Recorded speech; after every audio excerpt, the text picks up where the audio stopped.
Navya, I wanted to ask you, because we've traveled together in a couple of places where you've made these menstrual homes.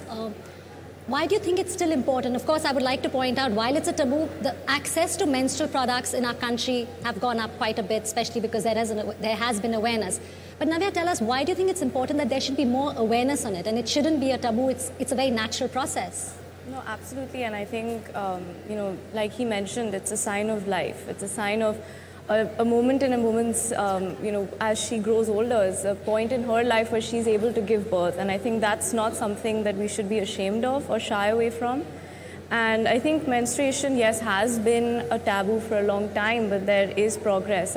I'm sitting on stage today with my grandfather talking about periods, and that itself is a sign of progression. And the fact that we are sitting on a platform today with many people watching us and having an open conversation about menstruation itself shows that we have progressed, not just as women, but as a country. And I think it's great that not just the women, but the men have also joined in on this mission of making menstruation a destigmatized conversation. And I think more importantly at home, because change for me always begins at home, and I feel that women should feel comfortable and safe about their own bodies in their own homes before going out into society and talking about that.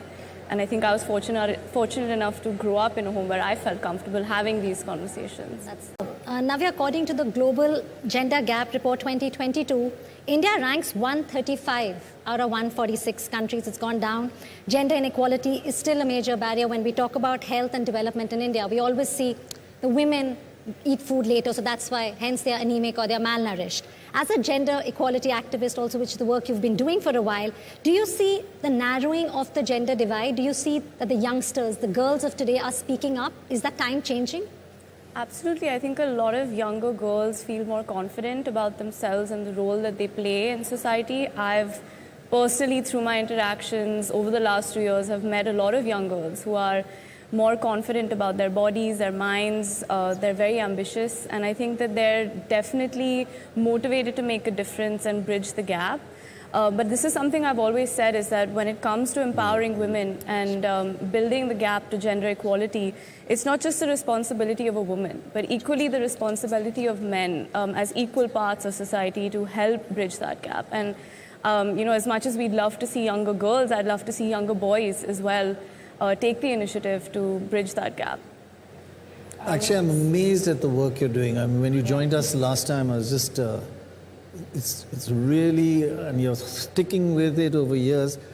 How important is what other people are saying is just to share it with somebody, preferably somebody close to you. Just get it off your chest. Absolutely. I think mental health being a conversation that we're having a lot more often now and on much larger platforms is extremely important, because I feel that we learn a lot from the elders, from people on TV, and I think that them especially being public figures and talking about it so openly will encourage so just a lot of... share. Yes, that's the kind of message that you would give. Absolutely. Make just it get mainstream, it out, as Jyotsna said. To share, to not just share on platforms like this, but at home with your families, with your teachers, with your friends.